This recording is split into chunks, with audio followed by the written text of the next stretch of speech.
Hi, I'm Jose Anunciato, and you're watching the WebDev channel. So routing is a concept of being able to implement navigation in a single page application. Right?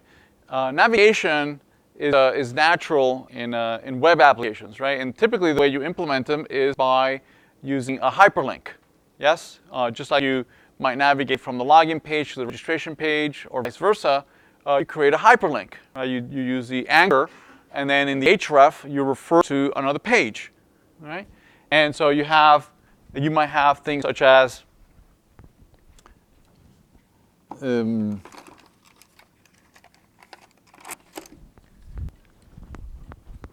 might have a page, maybe a login page, having an explicit reference to another page, right? Maybe a registration page, right? And the way the reference happens is that in the login page there is an anchor that refers to the registration page right here. Right? It refers to R. Yes? Okay. And the registration refers back to L, to the login page. Correct? Now this has been so for quite a while, right? It still is. This is how HTML works by default, right? That's the normal way that a page works. Okay. But there's a couple of things wrong with this, right? One of them is that if you're going between two pages that look mostly similar, right, you would be throwing away an entire page, right? Even if you're doing just a small bit of modification, right? You'd be just throwing away any things that you would have already loaded, right? Any JavaScript that you would have already loaded, maybe the jQuery library, right? Font Awesome and Bootstrap, everything you would have already loaded into memory. Any HTML you would already render would be gone, right? And then when you get to this page, you have to load that again, right? And render things over here. So that's one of the things. So every single navigation is an explicit, throwaway content, reload content. The other wrong issue with this is that this page explicitly has a reference and a dependency with this other page, and vice versa. Right? If you have a dozen pages, that's not a problem. Right? When you have hundreds, right, and lots of things that are referencing each other, it's a maintenance nightmare. Okay? If you have multiple pages, and pages potentially might know about each other, right, that have references to each other, you have this like spaghetti everywhere, right? It's going everywhere. Right? It's almost as bad as go-to. It's exactly like a go-to. Right? You click on something and you all of a sudden just randomly jump somewhere else, right? And control changes to that place. Debugging this and maintaining this is a nightmare. So other techniques have come about a look at how could we make this any better. And one of the ways that folks have looked at is, well, what about if we have a centralized controller, right? Maybe this would be the C in MVC, right? Where we delegate the role of navigation, we delegate it to a centralized controller who is responsible for that. Meaning the pages no longer depend on each other. They don't know anything about each other. They only delegate to the controller, say, hey, they clicked on this button. I don't know what to do with it. They click on this link. I don't know where I should go. And it shouldn't be your responsibility to know. That's okay.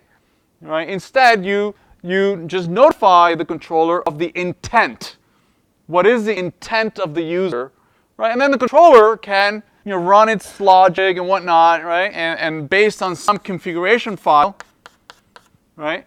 Can read maybe some XML file or something, right? You can decide, oh, you should go here. That's where you should go.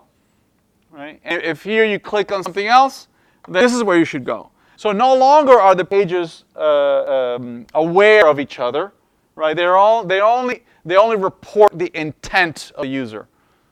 Okay, and so there's a centralized control, and modern web applications are heavily based on this idea, right? Of no longer allowing pages to know about each other, right? There's a centralized controller. So there's two main ideas, right? One is I don't want to throw everything away, and the other one is I want to centralize the control. In single page applications, we go even further. We never throw away the page. It never reloads, right? So how do we achieve navigation, right? Because you have links here, and presumably you click on a link, I want to see something different, all right? So what single pages applications do is that the server might have snippets of HTML content that, depending on what you click, this is going to go fetch this without reloading the page. It'll fetch the HTML and it will inject it, right? It will replace using things such as jQuery, right? It'll do like an empty, right? And it will dynamically inject the content on some root element. Right? And if you click on this one, it'll fetch another thing. It'll come back and inject it. All right? So we never reload the page in single page applications. So using which page do we fetch? Again, there will be some centralized controller that decides that. Right? We can configure. Right? So this is the concept of routing. Right? Give me a route, and I'll fetch you and display some content.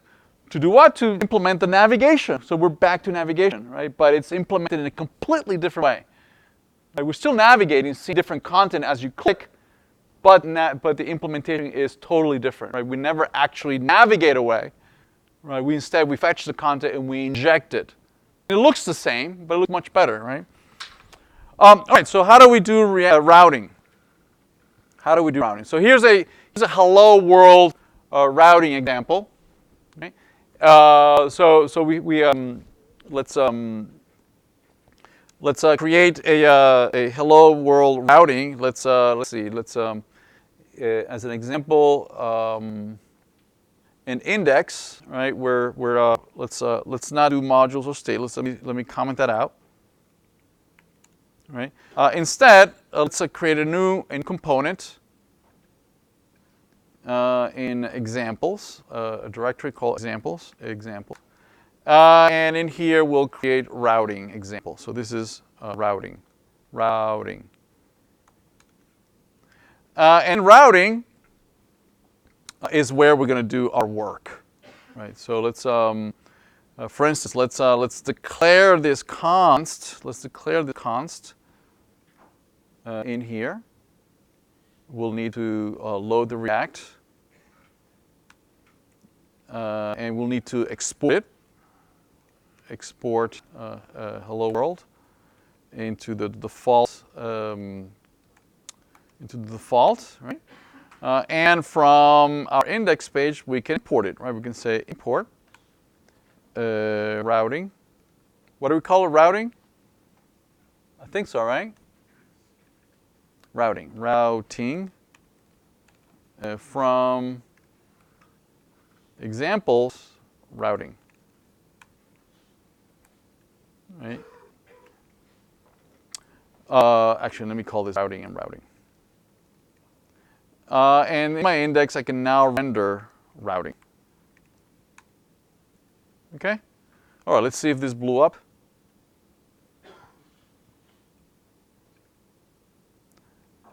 There it is. So we're there, right? So there's our hello world example. So routing, instead of hello world, this is just routing.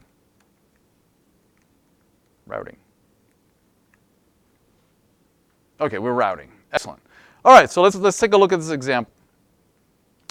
We're creating an app. Okay, so it's the same thing. Maybe I should give it this name because then that term routing is going to be overloaded. Let me actually change that. Let's see if it's not going to collide. So I'll call this app. I'll call this app, and I'll call this app as well. Refactor. Call this app, and this is just app. Okay. So we're basically here, right? Excellent. All right, excellent. So let's take a look at this. We still notice that the app is currently rendering a hello world, which a hello world which we don't have. I guess we should implement. Do I have already? I probably already have a hello world, don't I? Do I have hello? Yes, I have hello, right? So in app, I could just import that hello that I already have. So import hello from. I'm going to go up one. I'm going to up one to components, and there's a hello in there, I believe. Yes. And in here, instead of rendering this routing, I can just render hello, and I can even pass a message, I believe. This is the message. All right. Oops. This is the message. Okay, so we have pretty much what the slides ask. All right, so let's continue.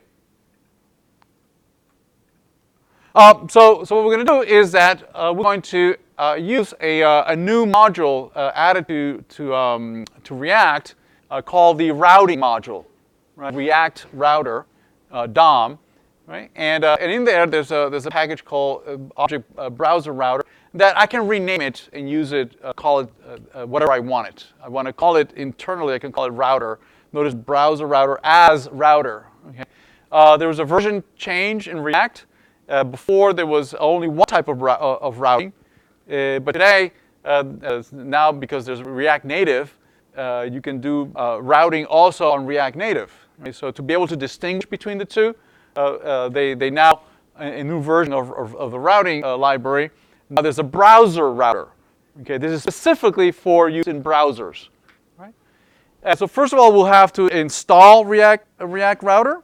So we need to stop the server and do an npm install of React router DOM and make sure we do a -- save. So that's going to install the library locally, right? Make it available to us so that we can include it. So let's wait for that to load. While that's happening, from the app, right, we can import it. Right, so let's import it. So here, if we're in the app, we can import it right there. This is done? Okay. Then we can start it again. So this router object is what is going to allow us to configure.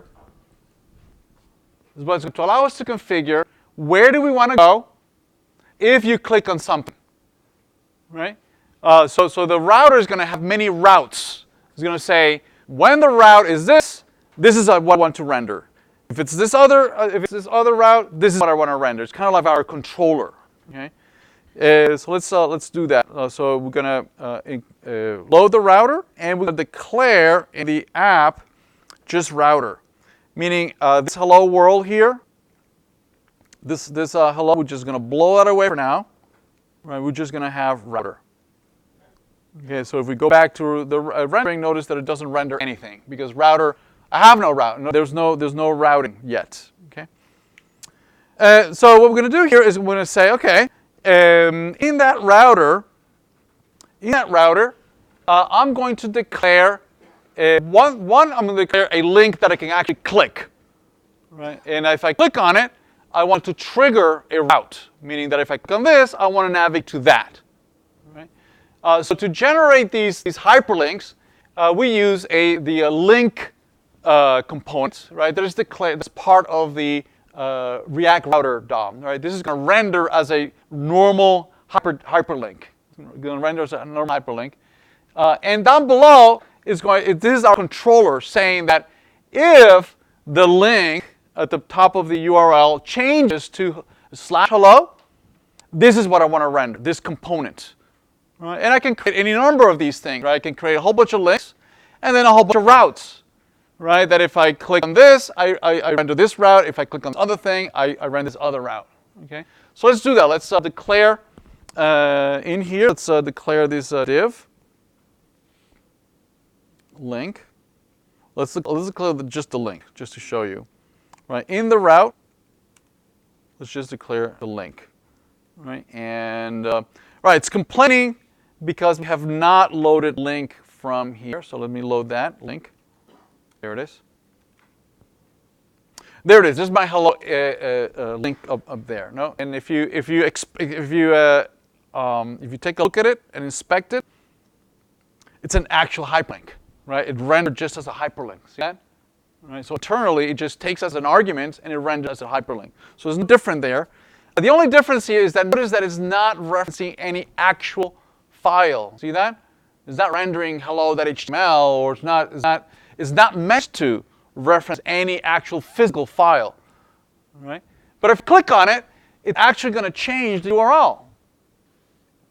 Notice that it changed the URL at the top. See that? /hello. Right? It didn't do anything because there's no route associated to this path.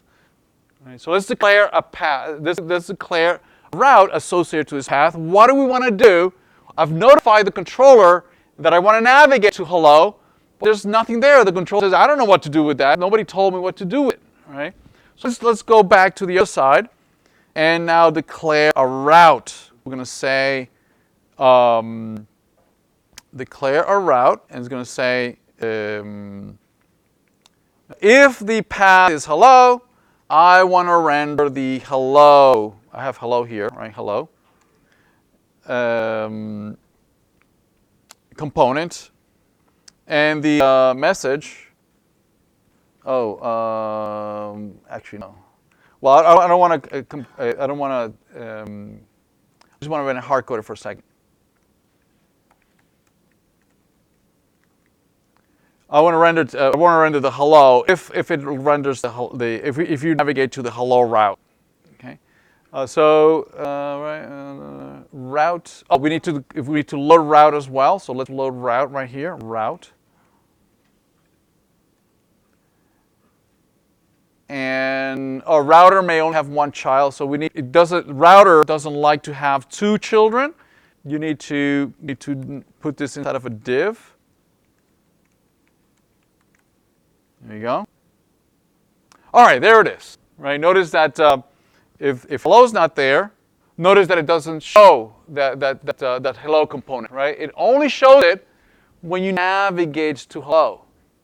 Right. It sees the route, and the controller says, "Oh, your intent is to do hello." Right. And then it renders that content of hello world. Right. Let's do just a couple more just to see how this works. Let's declare several of these routes so that we can navigate between them. Right? So let's declare another several stateless components. Okay, notice these are all stateless components. See that? So let's declare them, and we can declare them right here.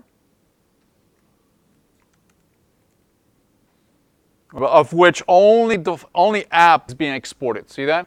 Only app is being exported. All the other components are not visible outside of this module. Right? That's another nice feature in the new JavaScript version. Right? Is that it's modular. Right? All this stays within this package. Right? It's not. I'm not littering the namespace. Anyway, so we have two pages, page 1 and page 2, and they render as just h2 page 1, h2 page 2. Yes. And so let's create several routes, several links, so we can declare maybe one saying that I want to go to page 1, and one that I want to go to page 2. And this might be page 1, and this might be page 2. Right? And note that I have hello, page 1, page 2. Maybe I can make this a little prettier with a pipe. All right, there it is. So we have hello, page 1, page 2. And notice that it's rendering the hello world because it sees the route /hello. Right? But if I click on page 1, there's nothing mapped to those routes. Right? But there's hello mapped to hello world mapped to hello. Make sense? All right, so let's take a look at generating a route for the other two. Okay, we can say that we can now create a new route. We can say generate a route if the path is page 1, then I want to render the component page, what I called it? Page 1, right? Okay, and if it's page 2, then I want to render page 2. Okay, let's see. Now if I click on page 1, it shows page 1. If I click on page 2, it doesn't render anything. What? Why aren't you rendering? Page 2. Page 2. Path, page 2. Page 2, page 2. And page 1. Did I miss something? Wait a minute. Page 1, page 2, link to. Did the link to, yeah. And there's a path, component page 1, page 2. Did I misspell something?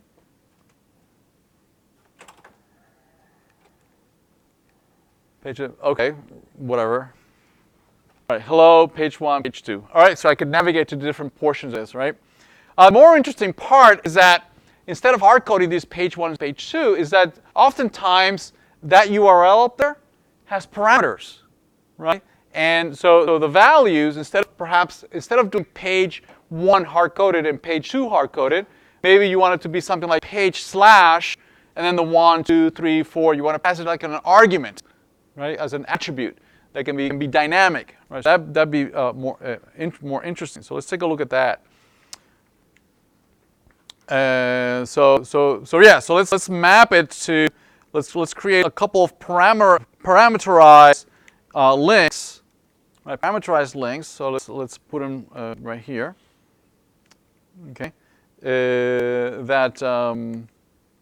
Notice that these are now linked with link to page param 1, 2, 3, page param 2, 3, 4. Right? So we can pass as part of the URL some kind of parameterized value here, right?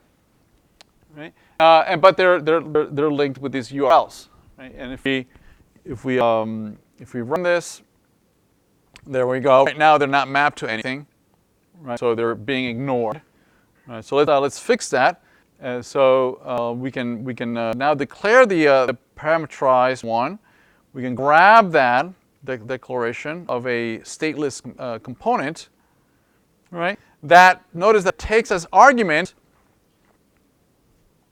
it takes as argument a generic object that is called match that is going to read parameters from there. I did declare the route. Where's the route? There's a route. Right, so this route is going to call that last piece, 1, 2, 3, and 2, 3, 4. We're going to name it. We're going to give it a name. We're going to give it a name, and the name is going to be ID. Notice the colon in front of it. See that? Saying that this is not hard-coded string. This is not a hard-coded little string.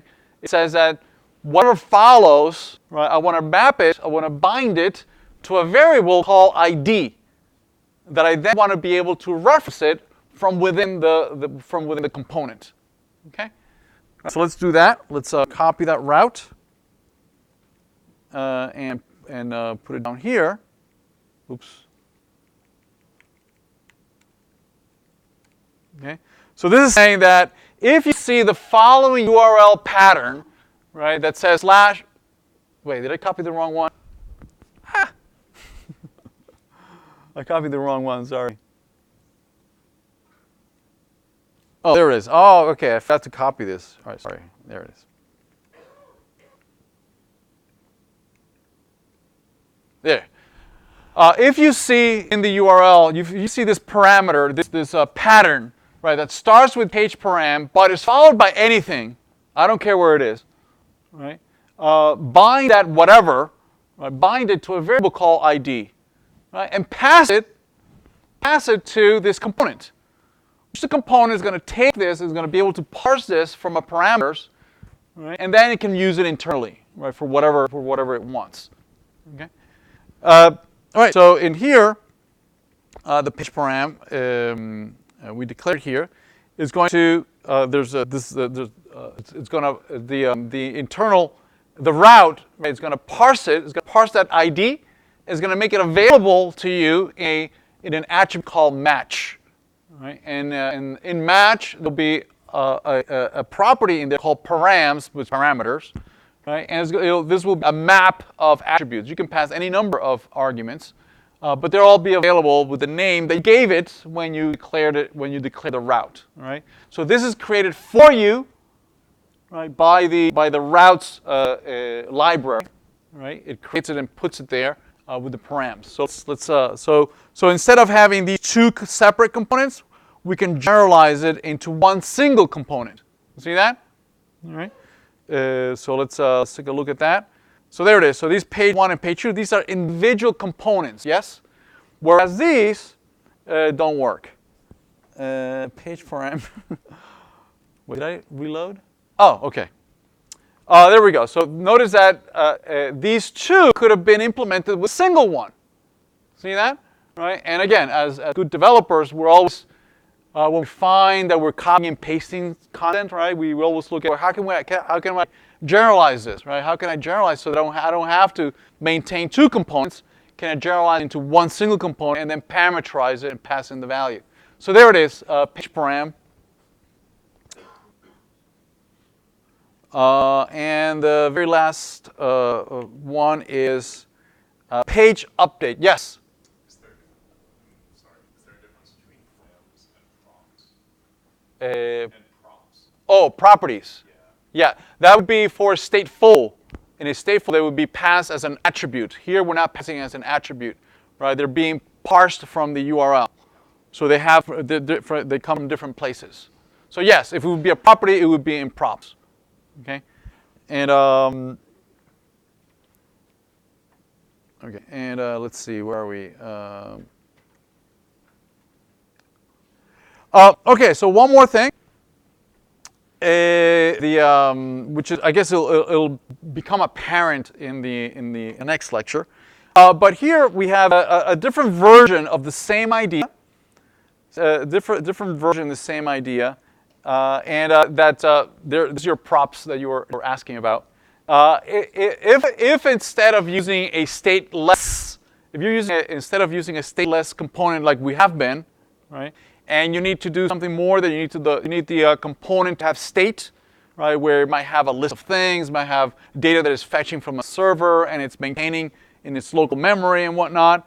Then you need to implement this not as a stateless component, but as a stateful component, a full component, you know, with an actual class, right, with an actual constructor, right, and you want to be able to listen for incoming changes, just the same way we just did, right? But with stateless it's a little bit easier, right? You just parse the match and you're done.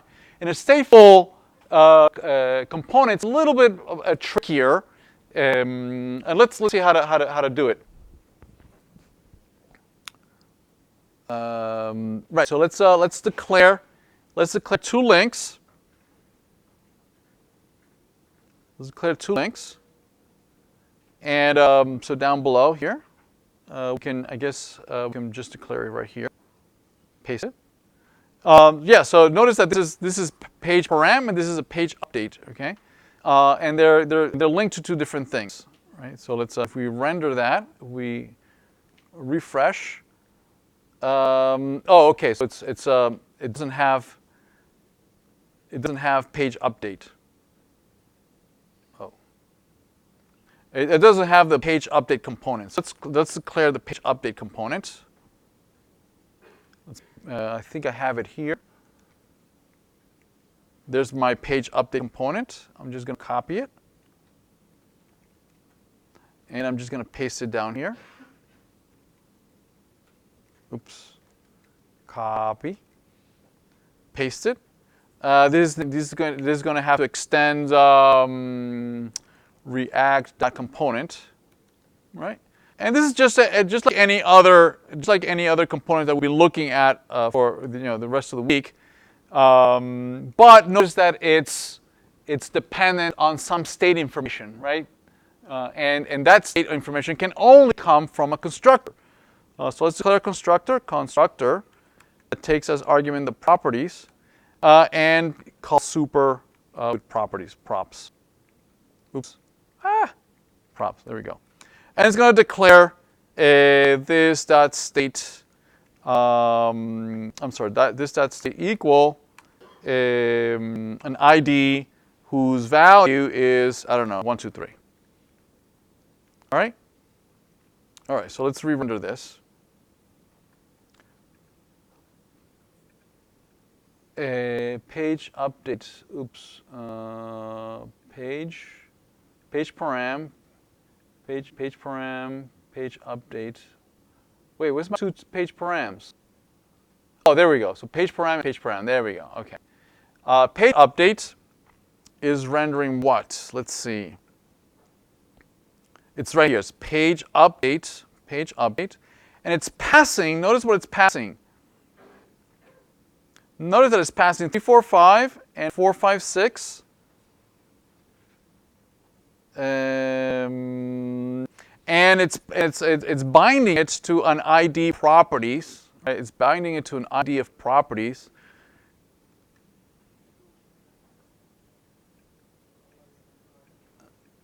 But it works only the first time. I'm sorry? Oh, okay, sorry. Wait, did we hard code it here? Let's see. State. Okay, so empty. So let me empty it out. Let me empty it. Sorry. Right. So we want to be able to do is feed it in here, and right now it doesn't. Right now it's not mapped to anything. So notice that it's empty. It just has empty value over there, right? So we want to be able to pass in the ID, right? So how do we do that? So with a class, it's slightly different. It's slightly a little more involved.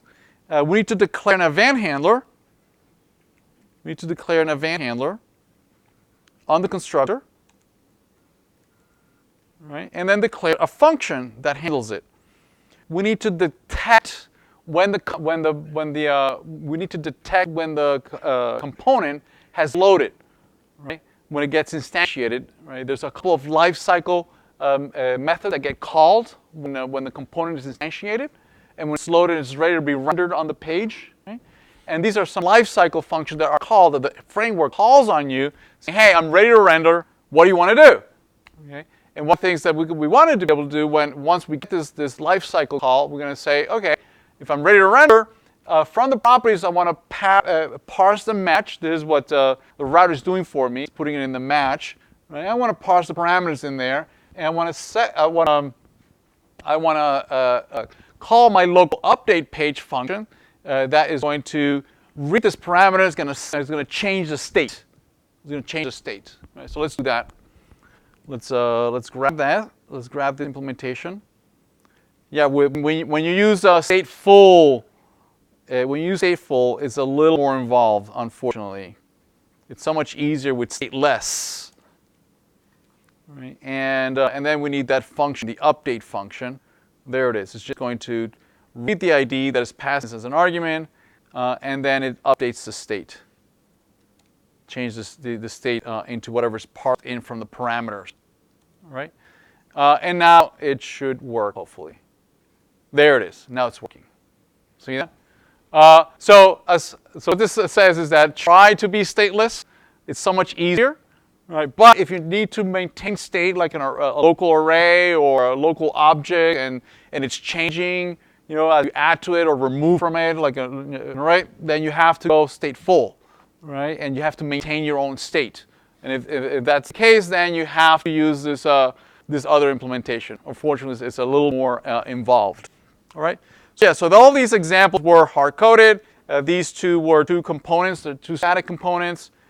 These were two parameterized components, right? And these two were same thing, parameterized component, but using a stateful class as opposed to as a stateless component. Yes. All right. Awesome. I think we're ready to go on. I hope you've enjoyed the video. Please subscribe, like the video, and share it. Thanks.